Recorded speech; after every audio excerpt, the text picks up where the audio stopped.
427 video. ప్రశ్న, ద్వితీయోపదేశకాండం 24వ అధ్యాయం 18వ వచనం వివరించండి. 24వ అధ్యాయం 18వ వచనం వివరించండి. ఏముంది అక్కడ?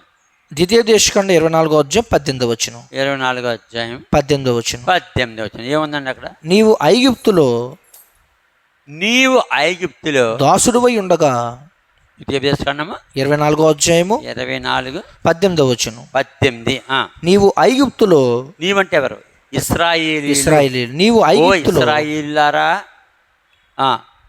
నీవు ఐగుప్తులో ఉన్నప్పుడు దాసుడువై ఉండగా నీ దేవుడిని యెహోవా నిన్ను అక్కడి నుండి విమోచించినని జ్ఞాపకం చేసుకునవలను. అందుచేత ఈ కార్యము చేయవలనని నీకు ఆజ్ఞాపించున్నాను. ఏ కార్యం చేయాలి? ఏ కార్యాలు చేయాలి? పైనున్న విషయాలన్నీ చేయాలి. ద్వితీయోపదేశకాండం 24వ అధ్యాయము 18 పైన ఏమున్నాయి? 18 పైన ఏమున్నాయి? అప్పుడు మొదటి నుండి చదువుకుంటా రావాలి. స్త్రీల గురించి, పురుషుని గురించి, పిల్లల గురించి, మరి విడాకుల పరిత్యాగ పద్ధతుల గురించి చెప్పుకుంటా వచ్చి ఏమంటున్నాడు? 8వ వచనం. 8వ వచనం. ద్వితీయోపదేశకాండం 7వ వచనం. ద్వితీయోపదేశకాండం 24వ అధ్యాయం 7వ వచనం. లేకపోతే 6వ వచనం. 6వ వచనం. లేకపోతే 5వ వచనం. 5వ వచనం. ద్వితీయోపదేశకాండం 24వ అధ్యాయం 5వ వచనం. ఒకడు క్రొత్తగా ఒక దానిని పెండ్లి చేసుకుని సేనలో చేరిపోకూడదు. అతని పైన ఏ వ్యాపార భారం మోపకూడదు. ఏడాది వరకు తీరిగ్గా అతను తన ఇంట ఉండి తాను పరిగ్రహించిన భార్యను సంతోషపెట్టవలెను. ఇదంతా ఎవరికి? ఇశ్రాయేలీకి. ఎవరి గురించి అడుగుతున్నాడు? ఎవరు చేసే ప్రశ్న మనకి? Mary Vijayawada. Mary Vijayawada. Mary Vijayawada. ఎన్నో నెంబరు? 427 ప్రశ్న. 27వ ప్రశ్న. 7వ ప్రశ్న ఇందులో లేదు. వెనకాల రాసేబట్టి వెనకాల రాసే. మొట్టమొదటిదేమో స్త్రీ పురుషులు ఇంట్లో గొడవలు, వారు పరిత్యాగ పద్ధతి తీసుకోవడం. పాపం చేస్తే స్త్రీ పాపం చేసిన, పురుషుడు పాపం చేసిన విడాకులు ఇచ్చేవాడు. రెండోది ఏంటి? కొత్తగా పెళ్లి చేసుకుంటే నువ్వు ఏ పని సంవత్సరం వరకు చేయకూడదు. మరి 6వ వచనం. 6వ వచనం. ద్వితీయోపదేశకాండం 24వ అధ్యాయం 6వ వచనం. తిరగటనైనను తిరగట మీద దిమ్మనైనను తాకట్టు పెట్టకూడదు. అది ఒకని జీవనాధారం తాకట్టు పెట్టినట్లే. ఇది ఎన్నోది? 3వది. తిరగటనైనను తిరగట మీద దిమ్మనైనను తాకట్టు పెట్టకూడదు. అది ఒకని జీవనాధారం తాకట్టు పెట్టినట్లే. ఇప్పుడు 7వ వచనం. 7వ వచనం. ఒకడు ఇశ్రాయేలు కుమారులైన తన సహోదరుల్లో ఒకని దొంగిలిట కనబడిన ఎట్లా అతడు వారిని తన దాసునిగా చేసుకున్నను అమ్మినను ఆ దొంగ చావలను. అలాగూ చేసిన ఎట్లా ఆ చెడుతను మీ మధ్య నుండి పరిహరించదు. 4వది. 5వది. కుష్ఠరోగం విషయము యాజకులను లేవీలు మీకు బోధించే సమస్తమును చేయుటకు బహు జాగ్రత్తగా ఉండుడి. నేను వారికి ఆజ్ఞాపించినట్టు చేయుటకు మీరు జాగ్రత్తగా ఉండుడి. ఎన్నోది? 5వది. 6వది. 9వ వచనం. ద్వితీయోపదేశకాండం 24వ అధ్యాయం 9వ వచనం. మీరు ఐగుప్తు నుండి వచ్చినప్పుడు త్రోవలో నీ దేవుడిని యెహోవా మిర్యామునకు చేసిన దాన్ని జ్ఞాపకం ఉంచుకున్నాడు. అత్తుగో మోషే విషయంలో తిరగబడింది, దేవుడు చంపాడంతే, విశ్వేద వచ్చిందాం. ఎన్నోది? 6వది. అంటే జాగ్రత్తగా లేకపోతే దేవుడు ఏం చేస్తాడు? చంపేస్తాడని తెలుసుకోవాలి. 6వది. 7వది. ద్వితీయోపదేశకాండం 24వ అధ్యాయం 10వ వచనం. నీ పొరుగువానికి ఏదైనా నువ్వు ఎరివిచ్చిన అతని యొద్ద తాకట్టు వస్తువును తీసుకున్నటకు అతని ఇంటికి వెళ్ళకూడదు. ఇంటికి వెళ్ళకూడదు. నా దాంట్లో ఇంటిలోనికి వెళ్ళకూడదు. నీవు బయట నిలవలను.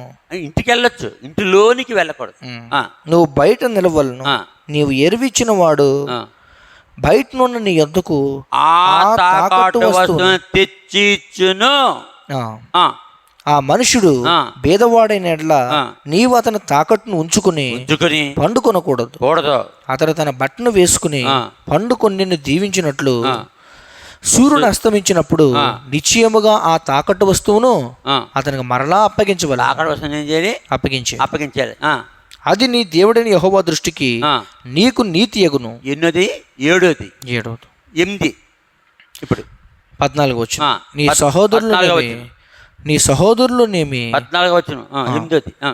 నీ సహోదరులోనేమి ఆ. నీ దేశమందు నీ గ్రామంలోనున్న ఆ. పరదేశంలోనేమి ఆ. దీన దరిద్రుడైన కూలివాన్ని ఆ. బాధింపకూడదు. బాధింపకూడదు. ఏనాటి కూలి ఆనాడు ఇవ్వలను. ఈనాటి కూడి ఆనాడు ఇవ్వలను. నాకు పని చేయించుకుంటారు. అరే రావయ్యా ఇతను డబ్బులు, అరే వచ్చాడు డబ్బులు ఇంకా లేదు సార్ ఎల్లుండ్రా మన తర్వాత వచ్చే వారం రా ఉమ్. అంటే అంటే అలా చేస్తాం. మనమైతే పనోడు ఇలా దిగేటప్పటికి డబ్బులు ఇచ్చేస్తాం. ఉమ్. అంటే ఇవ్వాలి అంటే పని పూర్తయిందా టక్కన డబ్బులు. ఇవ్వాలి. అసలు డబ్బులు లేకుండా పని చేయించకూడదు. ఎన్నోది ఇది? ఎనిమిదోది. ఆ?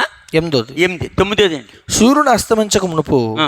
వానికి ఇవ్వలను. ఉమ్. వాడు పేదవాడు గనుక దాని మీద ఆశ పెట్టుకుని ఉండును. ఉమ్. వాడు నిన్ను బట్టి ఆ. యెహోవాకు మొరపెట్టునేమో ఇదంతా అది కూడా నీకు 8. పాపమగును. ఇదంతా 8. 9ది. 9. 16 వచ్చును. కుమారుల దోషను బట్టి కుమారుల దోషం బట్టి తండ్రులకు మరణశిక్ష విధింపకూడదు. విధింపకూడదు. తండ్రుల దోషను బట్టి కుమారులకు మరణశిక్ష విధింపకూడదు. కూడదు. ఎవని పాప నిమిత్తము వాడే మరణశిక్ష నొందును. వాడే మన శిక్ష నొందును. ఎన్నోది ఇది? 9. అందుకని కుమారుని బట్టి తండ్రిని చంపకూడదు, తండ్రిని బట్టి కుమారుని చంపకూడదు. ఇదే ఉంది హెచ్కేల్లో. సంఖ్యాకాండం 26:11 ఉంటుంది. చదువు 9ది 9వ ఆజ్ఞ. సంఖ్యాకాండం 26:11 చదువు. సంఖ్యాకాండం 26:11 వచ్చు.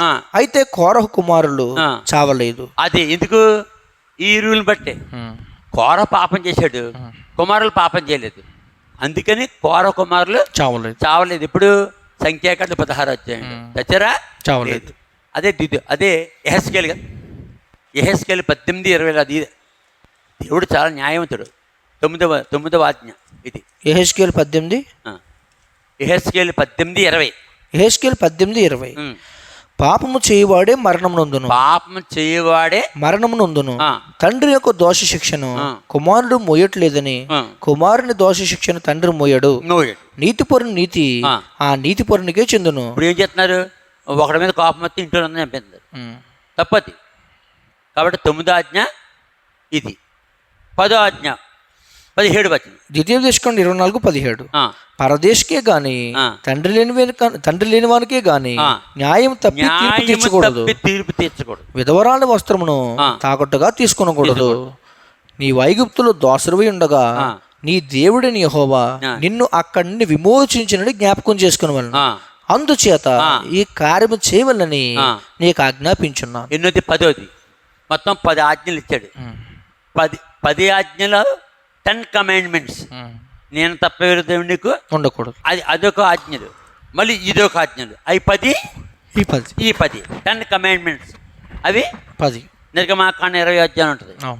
ఇది ద్వితీయోపదేశకాండము 24వ అధ్యాయం. ఎక్కడి నుంచి? మొదటి నుండి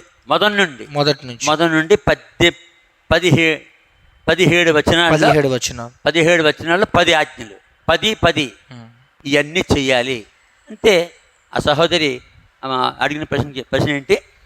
ద్వితీయోపదేశకాండం 24:18 వివరించాం. అక్కడ 10 ఆజ్ఞలు ఉన్నాయి. అంటే 10 ఆజ్ఞలు ఉన్నాయి.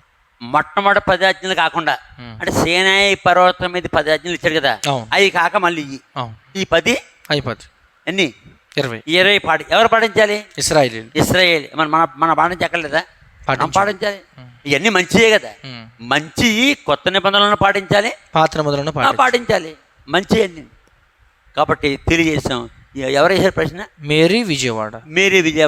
ఈ సహోదరు తెలుసుకోవాలి. అయిపోయింది వీడియో.